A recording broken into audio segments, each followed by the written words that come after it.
পাশের দেশের সংসদ ভবনে কিছু অসভ্য কিছু উন্মাদ এই মুহূর্তে সংসদ ভবনটা দখল করে বসে আছে। এটাকে যে নামেই ডাকা হোক না কেন, গাল ভরা নাম অফিসিয়াল কিছু থাকতে না। দেখুন, এই ঘটনার ফলে উত্তর পূর্ব ভারত এবং পশ্চিমবঙ্গ খুব স্পর্শকাতর হয়ে গেল।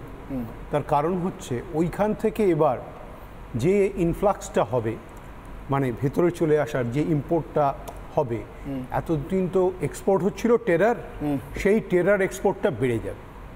এই টেরার এক্সপোর্টটা যে বেড়ে যাবে, এইটা কি করে আটকানো যাবে? এবং ইনফিল্ট্রেশনটা নর্থ ইস্ট এবং বেঙ্গলের ওপর এসে পড়তে বাধ্য।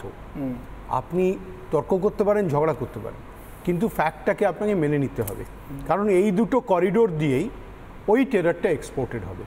ওখানে যে ইসলামিস্টদের যে আপরাইজিংটা হলো এবং একটা অন্তর্বর্তী সরকার এলো 2007 সালেও এরকম একটা আর্মি কুতেই এটা কু আমি বলছি না, তখনও আর্মি টেক ওভার করেছিল 2007 সালে, একটা অন্তর্বর্তী সরকার তৈরি হয়েছিল। তখনও আপনি যদি সেই সময়কার ঘটনাগুলো দেখেন, দেখবেন একরকম একেবারে বদলি জাস্ট সাবস্টিটিউট করা হলো, যে নর্থ ইস্ট এবং বেঙ্গল স্পেশালি এবং বিহার সংলগ্ন যে বর্ডারিং স্টেটগুলো আছে, এগুলো ভীষণ রকম সেন্সিটিভ হয়ে গেছিলো। সেই সময় থেকে ইনফ্লাক্স বাড়তে শুরু করে এবং সেই নিয়ে পার্লামেন্টে বহুবার কথাও হয়েছে, বহু কথা উঠেছে, তথ্যও দেওয়া হয়েছে। সুতরাং এবারে এই ঘটনাটা, বাংলাদেশের ঘটনার ইম্প্যাক্ট আমাদের এখানে আসতে বাধ্য, এবং এই যে আসতে বাধ্য, এটা আমরা কন্ট্রোল করব কি করে? তাহলে কি আবার সেই ভারতবর্ষকে আর একটা মুক্তিযুদ্ধের মধ্যে যেতে হবে?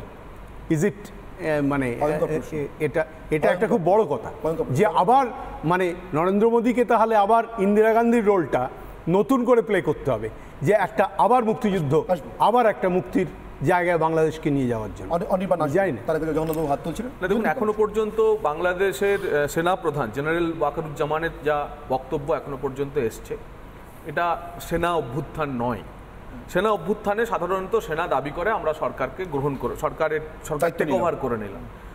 জেনারেল ওয়াকারুজ্জামান যা এখনো পর্যন্ত বলেছেন তা হলো যে একটি অন্তর্বর্তী সরকার তৈরি হবে। তিনি সমস্ত দলের প্রতিনিধিদের সঙ্গে কথা বলেছেন এবং ভারত সরকার তথা ভারতীয় জনতা পার্টির একমাত্র এখন নীতি, সেটা হচ্ছে বাংলাদেশে দ্রুত সুস্থিরতা বা স্থিরতা ফিরে আসুক, যে কোনো উপায়ে স্থিরতা ফেরানোর কাজ। এবং এই স্থিরতা ফেরানোর কাজে আমাদের কাছে উদ্বেগের বিষয় দুটি। এক হচ্ছে আমাদের Bangladesh IBB Indo Bangladesh border, যে 2600 কিলোমিটার দীর্ঘ ইন্দো বাংলাদেশ বর্ডার, সেই বর্ডারকে সুরক্ষা দেওয়া, যাতে সেই বর্ডারের সুরক্ষাই হচ্ছে আমাদের দেশের স্বার্থে সবচেয়ে বড় কাজ। দ্বিতীয় হচ্ছে সে দেশে থাকা সংখ্যালঘু মানুষ যারা আছে বাংলাদেশে, তাদের নিরাপত্তার ব্যবস্থা। এই দুটোই হচ্ছে ভারত সরকারের সবচেয়ে চিন্তার কারণ। আপনি এটাকে মৌলবাদের উত্থান বলছেন। আর তার সঙ্গে সঙ্গে আমি সেই সঙ্গে যে আমাদের যে বিদেশ নীতি অনুযায়ী ভারত বাংলাদেশ যে মৈত্রীর বিষয় রয়েছে, সেই মৈত্রীর বিষয়কে সঙ্গে রেখে আপনারা দেখেছেন যে হাসিনার বিমান ঢাকা থেকে উড়ে আগরতলাতেই নেমেছে, সেখান থেকে হিন্ডন এয়ারবাস, সম্ভবত আমরা যা খবর পাচ্ছি তিনি লন্ডন চলে যাবেন, তার লন্ডনের বাড়িতে চলে যাবেন। একটা প্রশ্ন, এটা কি আপনি মৌলবাদী উত্থান বলছেন? দেখুন, এ বিষয়ে এখনই আমরা কোনো মন্তব্য করছি না।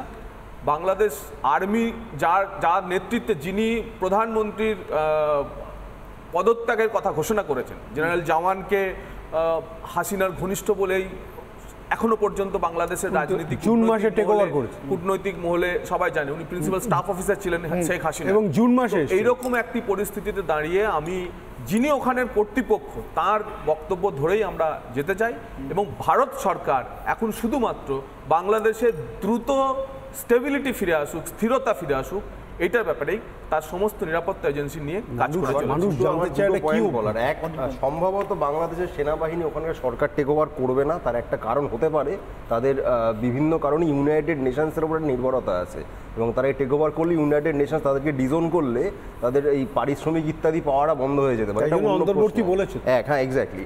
দ্বিতীয়ত আমি যেটা বলছিলাম, শুভেন্দুবাবু যেটা বলছিলেন যে হিন্দু শরণার্থীদের আবার এখানে আশ্রয় দেওয়ার বিষয় আমাদের তৈরি হতে হবে, আমি তো তৈরি হচ্ছি ইত্যাদি, উনি যা বললেন তার সঙ্গে সিএএ কথাটা উনি কিন্তু জুড়ে দিয়েছেন। মজাটা হচ্ছে সিএএ তে 2014 31শে ডিসেম্বর অব্দি কাট অফ ডেট রয়েছে। উনি ঠিক কীভাবে 2024 সালে সিএএ দিয়ে কোট আনকোট হিন্দু শরণার্থী যাদেরকে উনি আনতে চাইছেন তাদেরকে এখানে আশ্রয় দেবেন, একটু যদি পরিষ্কার করে দেন। এর আগেও ওই আইনে 96 অব্দি কাট অফ ডেট ছিল। এনডিএ সরকার 2014 করেছে, প্রয়োজন হলে যদি সেদেশের amend হিন্দু amend শরণার্থীদের এদেশে আশ্রয় দিতে হয় Amend করবে। 24 করবে। বেশ। মানে অ্যামেন্ড করবেন এটা? আমি বলছেন তো 24 করবেন প্রয়োজনে। আমি জিষ্ণুবাবু আপনার কাছে আসবো, যে আশঙ্কার কথাটা ময়ূকের কাছ থেকে আসছিল, যে আশঙ্কার ছবিগুলো পাচ্ছি, খবরগুলো পাচ্ছি, কিন্তু এখন আমি আবারও বলছি ডাবল শিওর ট্রিপল শিওর না হলে দেখাবো না, তার কারণ দায়িত্বের জায়গা আছে। কিন্তু তবুও তার যদি 1% ঠিক হয় তাহলে পরিস্থিতি ভয়ঙ্কর। মানে বাংলাদেশের সার্বিকভাবে, আমি কোনো নির্দিষ্ট ধর্মীয় সম্প্রদায়ের কথা বলছি না, বাংলাদেশের সার্বিকভাবে যত সম্প্রদায় সংখ্যালঘু বলে পরিচিত তাদের প্রত্যেকের জন্য শঙ্কার জায়গা আছে। কৃষ্ণবাবু, 96 সালে যখন তালিবান আফগানিস্তানের কাবুল দখল করলো, তার যে চেহারা, যেভাবে মূর্তি ভাঙা এবং এইরকমভাবে আজকে তো তখন তো সোশ্যাল মিডিয়া ছিল না, এই মূর্তি ভাঙা এটা একটা টিপিক্যাল টার্ম। তালিবান যখন কাবুল দখল করলো, ঠিক এই এখন যে ছবিটা দেখছেন যে বঙ্গবন্ধু শেখ মুজিবের মূর্তি ভাঙছে, সেই মূর্তি ভাঙাটাই কিন্তু ইন্ডিকেশন ছিল। আমাদের আজকের যা পরিস্থিতি, তাতে দলমত নির্বিশেষে কতগুলো ভয়ানক বিপদের ব্যাপারে ভাবতে হবে। শেখ হাসিনা চীন থেকে ফিরে আসার পরেই ঘটনা ঘটেছে। আজকের আমরা কলকাতার রাস্তায় যারা এই তথাকথিত ছাত্র আন্দোলন, আদতে জেহাদি আন্দোলন, তাকে সমর্থন করেছেন, তারা বুঝেছেন না বোঝেননি জানি না, কিন্তু যদি তিস্তা প্রকল্প চীনের হাতে থাকতো তাহলে শিলিগুড়ি থেকে মাত্র 10 থেকে 12 কিলোমিটারের মধ্যে চাইনিজ বেস হতো।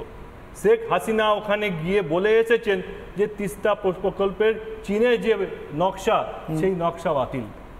তাই আজকের এই যারা টাকা দিচ্ছেন, যারা এই এআই টুলকে কাজে লাগিয়ে এদের অর্গানাইজ করার জন্য, শেখ হাসিনা আজ থেকে 7 দিন আগে মোটামুটি একটা স্থিতাবস্থার জায়গায় ছিল, কিন্তু তারপরে এই টেকনোলজিকে কাজে লাগিয়ে পয়সা দিয়ে যারা করছেন, তাদেরকে এদেশের যারা রাস্তায় নেমে এদের সমর্থন করছেন তারা বুঝতে পারছেন কিনা সেটা বড় কথা। 2014 সালে যখন খাগড়াগড়ের বিস্ফোরণ হয়, খাগড়াগড়ের বিস্ফোরণের টার্গেট কি ছিল? ওই বোমটা যে তৈরি করছিল শাকিল আহমেদরা, যিনি বাংলাদেশ থেকে এখানে আসা একজন অনুপ্রবেশকারী, তার কারণটা ছিল হাসিনা সরকারকে উৎখাত করার জন্য ওখানে আইইডি, ইম্প্রোভাইজ এক্সপ্লোসিভ ডিভাইস তৈরি করা। তাই আমরা সেই কখনো বিস্ফোরণের পর তো আমরা শুনেছিলাম গ্যাস সিলিন্ডার ব্লাস্ট করেছে। না, তারপরে তো ওটা দেখা গেছে যে ওটা আইইডি এবং যে টেকনোলজি, মানে স্টেট অফ দ্য আর্ট টেকনোলজিতে ওখানে বিস্ফোরক তৈরি করা হচ্ছিল। তার জন্য আজকে বোঝা প্রয়োজন যে যাদের হাতে বাংলাদেশের ঢাকা গেল, ওখানে যেটুকু হিন্দু মানুষ আছেন 8% মতো, তাদের ওখানকার সম্মান, তাদের ওখানের প্রাণের কি অবস্থা হবে, এটা সমগ্র পশ্চিমবাংলার দলমত নির্বিশেষে ভাবার প্রয়োজন। আমাদের সুরক্ষার কি হবে?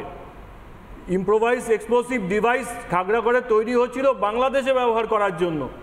ভাবা প্রয়োজন চীন এতদিন, এবারে যদি নতুন তত্ত্বাবধায়ক সরকার চীনকে আবার বরাত দিল যে তিস্তা ভ্যালি প্রজেক্ট করার জন্য, তাহলে শিলিগুড়ি থেকে 15 কিলোমিটারের মধ্যে ওখানে চাইনিজ বেস তৈরি হবে। চীন প্রত্যেকটা জায়গায়